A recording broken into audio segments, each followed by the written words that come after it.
April 14th, 1865. Ford's Theater pulsed with laughter as the audience watched Our American Cousin unfold on stage. In Box 7, President Abraham Lincoln sat beside his wife Mary, finally allowing himself a moment of peace after 4 years of brutal civil war. The Confederate surrender at Appomattox had come just 5 days earlier. America could breathe again. But someone in that theater wasn't breathing easy.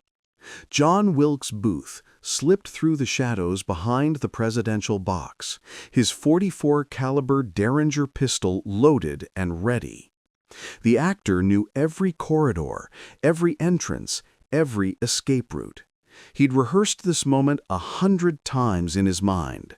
For the South, for glory, for a cause that refused to die.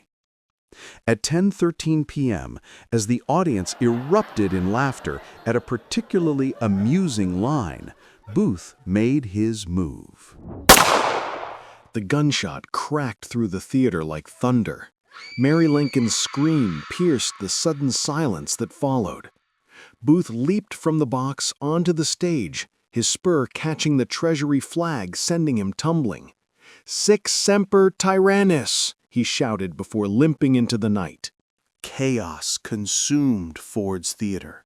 Women fainted, men rushed toward the presidential box. Army Surgeon Charles Leal fought through the crowd, reaching Lincoln's slumped form. Blood matted the president's dark hair. His breathing came in shallow, rattling gasps. "He's been shot in the head," Leal announced, his voice grave. "We need to move him, now." They carried Lincoln across 10th Street to the Peterson house, his long frame too large for the bed, forcing them to lay him diagonally. Throughout that endless night, cabinet members gathered. Mary wept inconsolably. Doctors shook their heads. The bullet had entered behind the left ear, tunneling through Lincoln's brain. No man could survive such a wound. At 7:22 a.m. on April 15th, Secretary of War Edwin Stanton stood at the bedside as the doctors pronounced Abraham Lincoln dead. "Now he belongs to the ages," Stanton said solemnly. But Edwin Stanton was lying. What happened in those dark hours between the shooting and dawn would remain one of history's most carefully guarded secrets. The man in that bed was indeed dying, but it wasn't Abraham Lincoln. The switch had occurred at 2:47 a.m., executed with military precision. A Union soldier of similar height and build, already mortally wounded in a recent skirmish and comatose, had been secretly transported to the Peterson house. In the dim candlelight, with Lincoln's face partially bandaged and the room crowded with grieving officials, no one noticed the substitution. The real Abraham Lincoln had been spirited away through underground tunnels that connected various government buildings, tunnels dug during the war for exactly such emergencies. Dr. Samuel Mudd, working in secret, had managed the impossible. The bullet had grazed Lincoln's skull, causing a severe concussion and blood loss, but missing the brain itself by mere millimeters. Booth's spur catching the flag had thrown off his aim just enough. Just enough to change everything. 3 days later, while America mourned and a funeral train prepared to carry Lincoln's body home to Illinois, the actual president sat in a concealed room beneath the War Department. Bandages wrapped his head. Pain throbbed with each heartbeat. But his eyes, those deep, melancholy eyes, burned with determination. "How many know?" Lincoln asked Stanton, his voice weak but clear. "4 people total," Stanton replied. "You, me, Dr. Mudd, and Colonel Baker from the Secret Service. That's all. That's all there can ever be." Lincoln nodded slowly, each movement sending waves of pain through his skull. "Mary believes you're gone. Sir, it has to be this way. If anyone suspects—" "I know." Lincoln's weathered face hardened. "Show me what you found." Stanton laid out a series of documents on the table. Intercepted correspondence, decoded messages, intelligence reports from Union spies still operating in the South. The picture they painted made Lincoln's blood run cold. "British agents have been meeting with Confederate holdouts," Stanton explained. "They're not accepting defeat. General James Whitmore has been organizing resistance cells across Georgia, Alabama, and Mississippi. But it's bigger than that, much bigger." Lincoln studied a decoded telegram. The words seemed to swim before his concussed eyes, but their meaning was crystal clear. "They're planning another uprising." Not just an uprising, a full-scale rebellion, backed by British arms, British ships, and British gold. Stanton's jaw clenched. Her Majesty's government never wanted us united. They've been waiting for the right moment to strike. Your assassination was supposed to be that moment. Throw the nation into chaos, then flood the South with weapons and support. How long do we have? Intelligence suggests they'll move within 3 months. They're stockpiling weapons in Charleston and Mobile. British warships are positioning themselves in international waters off the Gulf Coast. If they succeed in reigniting the conflict— Stanton didn't finish the sentence. He didn't need to. Lincoln stood, gripping the table for support. The room spun, but he steadied himself through sheer force of will. This was why he'd fought for 4 years. This was why 600,000 Americans had died. Not to see their sacrifice undone by foreign powers and bitter conspirators. "Then we have work to do," Lincoln said quietly. "If Abraham Lincoln is dead, then Abraham Lincoln can move freely. I can go places the president never could, see things he'd never see, stop things he'd never know about." Stanton stared at him. "You're talking about becoming a ghost." I'm talking about becoming what America needs right now. Lincoln's voice grew stronger. A shadow president, operating from the darkness, protecting this nation from threats it doesn't even know exist. And when it's over, Lincoln looked at the false death certificate on Stanton's desk, seeing his own name written in permanent ink. The man he'd been, husband, father, public servant, was gone forever. But perhaps something more important could take his place. "When it's over," he said, "we'll see if ghosts can die twice." 6 weeks had passed since Abraham Lincoln's death. The funeral train had completed its mournful journey. Mary Todd Lincoln wore black and withdrew from public life. The nation mourned.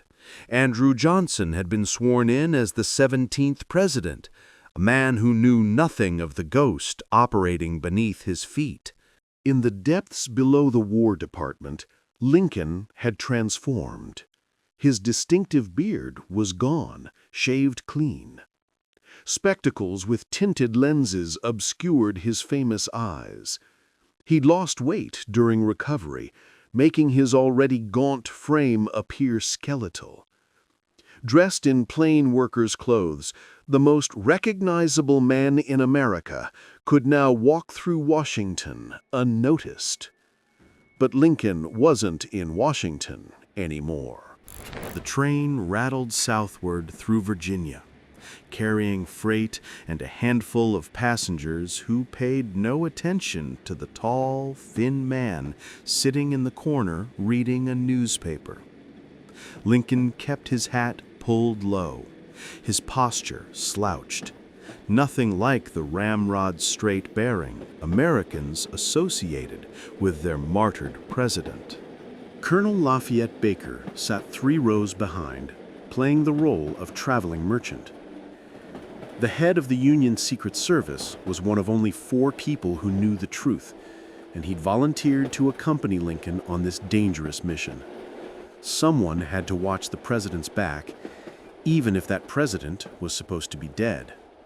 Charleston, South Carolina, the city that had fired the first shots of the Civil War, now simmered with resentment and barely suppressed rage. Union troops occupied the streets, but the hatred in the eyes of the locals was palpable. This was enemy territory, and everyone knew it. Lincoln and Baker took rooms at a shabby boarding house near the waterfront, registering under false names. That night, as Charleston slept uneasily under military curfew, they made their way through darkened streets toward the old customs house. Stanton's intelligence had been precise. Every Thursday at midnight, Confederate holdouts met in the customs house basement, a location the Union garrison somehow never managed to discover during their patrols. The fact that certain Union officers were being paid British gold to look the other way explained that particular mystery. Lincoln pressed himself against the wall outside the customs house, his heart pounding. Pain still throbbed in his head where the bullet had grazed him, but he'd learned to ignore it. Baker crouched beside a broken window, listening. Voices drifted through the night air. "Gentlemen, Her Majesty's government has assured us of their full support." The speaker had a crisp British accent. This would be the agent Stanton's spies had identified as Carlyle, though whether that was his real name remained uncertain.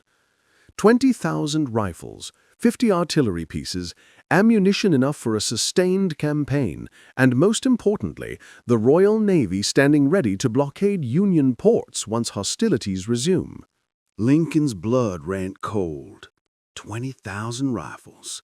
That was enough to arm a substantial force.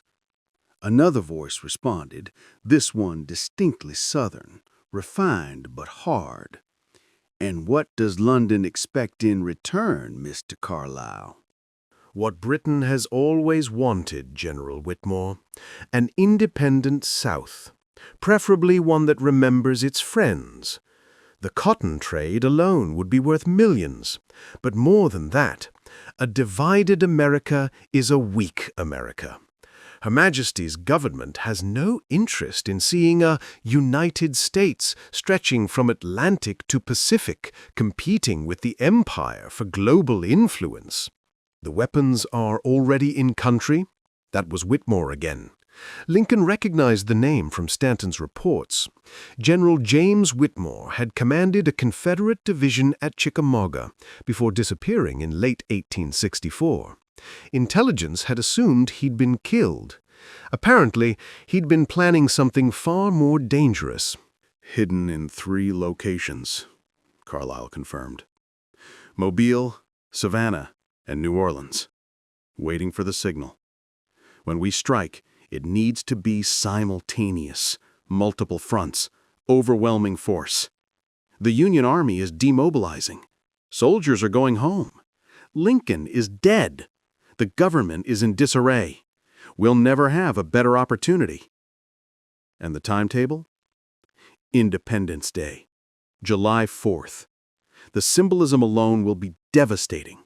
While Yankees celebrate their precious freedom, we'll be taking it away. By the time Washington realizes what's happening, we'll control 3 major ports and have British warships in position to prevent reinforcement. Silence fell in the room. Then Whitmore spoke again, his voice barely above a whisper.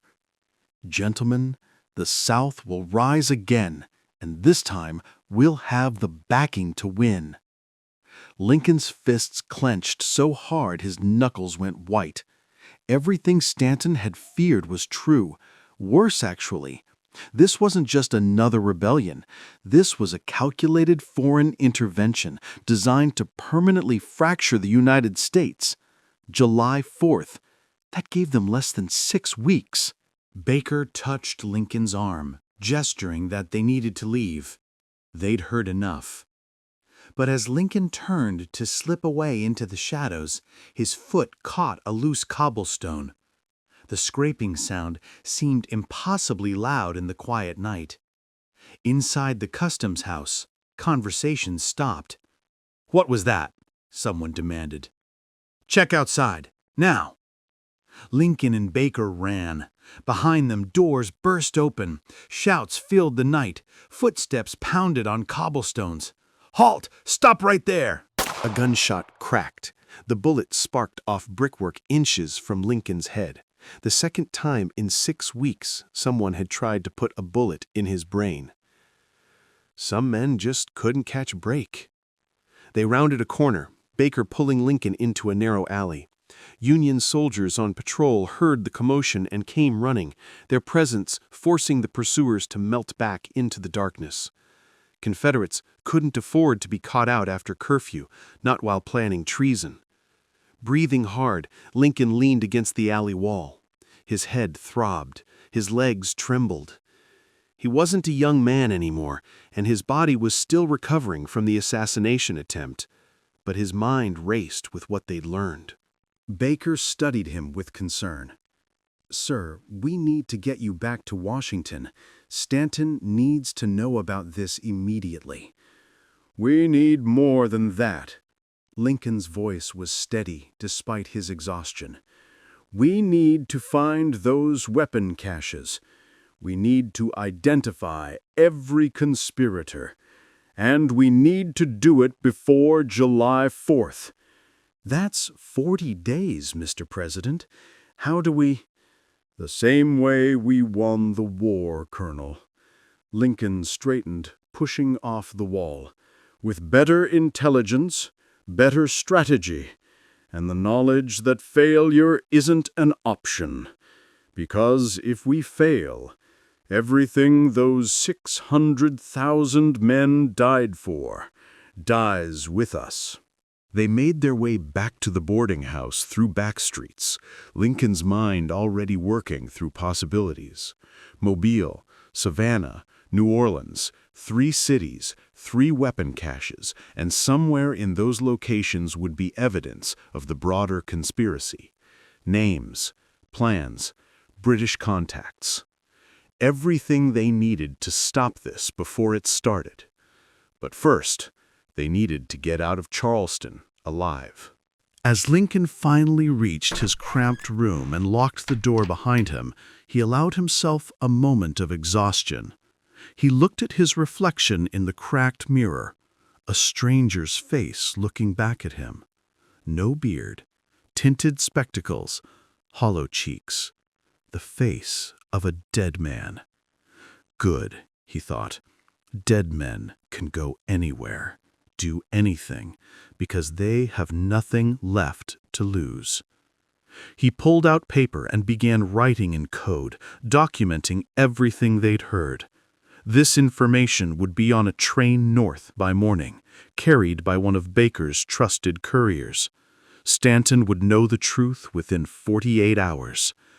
And then the real work would begin. Outside, Charleston settled into uneasy sleep, unaware that the president they thought they'd killed was hunting in their midst. The British and their Confederate allies had made a critical mistake. They'd assumed Lincoln's death would throw America into chaos. Instead, they'd created something far more dangerous. They'd created a president with nothing to lose and everything to fight for. A ghost who could move through shadows. A leader who could operate without the constraints of public office or political calculation. They'd wanted Lincoln dead. They might come to wish they'd succeeded. June 28, 1865. 6 days before the planned uprising. Lincoln stood in the War Department's underground command center, studying 3 large maps pinned to the wall. Mobile, Savannah, New Orleans. Red circles marked the suspected weapon cache locations. "We've confirmed all 3 sites," Stanton reported, pointing to each map in turn.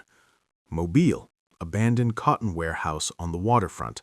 Savannah, old Confederate armory that supposedly burned during Sherman's march. New Orleans, Catholic church basement in the French Quarter. all three perfectly positioned for rapid distribution once the rebellion starts. Lincoln's jaw tightened. A church. They were hiding weapons of war in a house of God. The cynicism shouldn't have surprised him anymore, but somehow it still did. "Our men are in position?" he asked. "Colonel Baker has teams ready at all three locations. Union troops loyal only to us, men who understand what's at stake. They'll move simultaneously at midnight on July 3rd, 12 hours before the planned uprising." Stanton paused.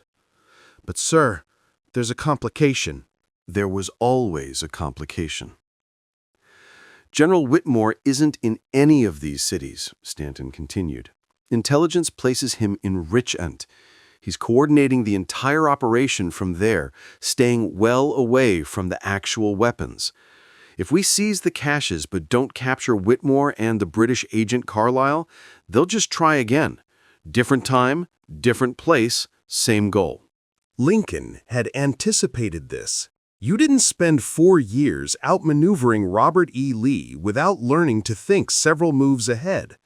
Then we don't just seize the weapons, we let them think their plan is working. Stanton's eyes widened. "Sir?" "We take the weapons quietly. No announcements, no arrests at the cache sites. We replace the rifles with disabled weapons that look identical. Then we wait for July 4th. When Whitmore's people try to distribute the arms and launch their uprising, they'll find themselves holding useless metal. And we'll be waiting." A slow smile spread across Stanton's face. "They'll have no choice but to come out of hiding to figure out what went wrong." Exactly. And when they do, we'll have them all. Not just the weapons, but the entire conspiracy. Every name, every contact, every British official involved. Lincoln's voice hardened. This ends completely. No remnants, no second chances.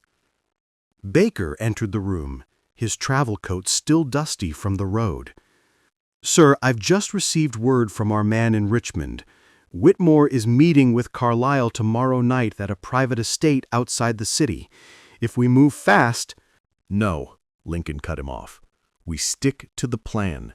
Let them have their meeting. Let them finalize their coordination.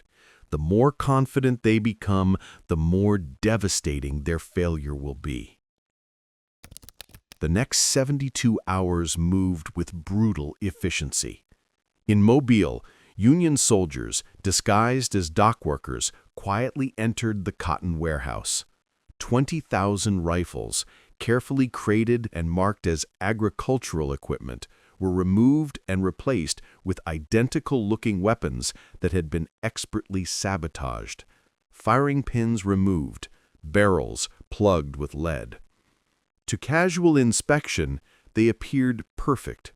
In Savannah, the supposedly burned armory gave up its secrets. 50 artillery pieces hidden beneath false floors and covered with debris. They were wheeled out in darkness and replaced with cannons that had been rendered permanently inoperable. In New Orleans, priests loyal to the Union provided keys to the church basement. Ammunition crates by the hundreds, enough to sustain months of combat, were swamped with boxes containing nothing but sand and rocks weighted to feel authentic. By July 2nd, the trap was set. Lincoln himself traveled to Richmond, accompanied by Baker and a dozen hand-picked agents. The city that had served as the Confederate capital for 4 years now struggled under Union occupation. But beneath the surface, old loyalties simmered. Whitmore had chosen his headquarters well. July 3rd, midnight. While Union teams secured the weapons caches, Lincoln watched the estate outside Richmond through field glasses. Lamplight glowed in the windows. Shadows moved inside. Whitmore and Carlyle were meeting exactly as intelligence predicted, finalizing plans for an uprising that would never happen. "How many inside?" Lincoln asked quietly. 14 confirmed, Baker whispered back. Whitmore, Carlisle, and 12 Confederate officers, the core leadership of the entire conspiracy. And our men? 50 soldiers surrounding the estate. They won't escape. Lincoln lowered the field glasses. Tomorrow was July 4th, Independence Day. How fitting that on the anniversary of America's birth, they would stop those trying to tear her apart again. "Move in," he ordered. The raid was swift and overwhelming. Union soldiers crashed their doors and windows simultaneously. The conspirators inside barely had time to reach for weapons before they found themselves surrounded, outnumbered, and thoroughly defeated. Lincoln entered the estate's main room to find Whitmore and Carlisle held at gunpoint, their faces twisted with shock and rage. Neither man recognized the tall, bearded figure who'd entered behind the soldiers. Lincoln had let his beard grow back during the past weeks. "General Whitmore," Lincoln said quietly. "Mr. Carlisle, I believe you gentlemen were expecting a different Independence Day." Whitmore's face went pale. "That voice! But you're dead?" Lincoln removed his tinted spectacles. "Reports of my demise were strategically exaggerated, unlike your rebellion, which won't be happening at all." Carlisle lunged forward, but soldiers restrained him. "You can't prove British involvement. This is an act of war." On the contrary, Stanton emerged from the shadows, holding a leather satchel. "We have every letter you've written, every telegram you've sent, every financial transaction. Her Majesty's government can either publicly disavow you as a rogue agent or face an international incident they can't afford. Either way, your conspiracy dies here." The arrests continued through the night. By dawn on July 4th, the entire network had been rolled up. In Mobile, Savannah, and New Orleans, Confederate operatives who arrived to collect weapons found Union soldiers waiting instead. Not a single shot was fired. The rebellion was over before it began. Lincoln stood on the War Department roof as sunrise painted the sky red and gold. Church bells rang across Washington, celebrating Independence Day. Citizens gathered for parades and speeches, unaware how close they'd come to seeing their nation torn apart again. "What now, sir?" Stanton asked, joining him. Lincoln watched the flag rippling in the morning breeze, the flag that now flew over a truly united nation. "Now we make sure this never happens again. Strengthen our intelligence networks, monitor foreign interference, protect this republic from shadows." "And you? Will you remain dead?" Lincoln smiled slightly. "Abraham Lincoln, the president, is dead, but perhaps Abraham Lincoln, the guardian, can continue to serve. Some threats can only be stopped by those willing to operate in darkness." Below, America celebrated its freedom, never knowing the price that had been paid to preserve it. A president who'd sacrificed his identity, his family, his very existence to ensure the nation he loved would survive.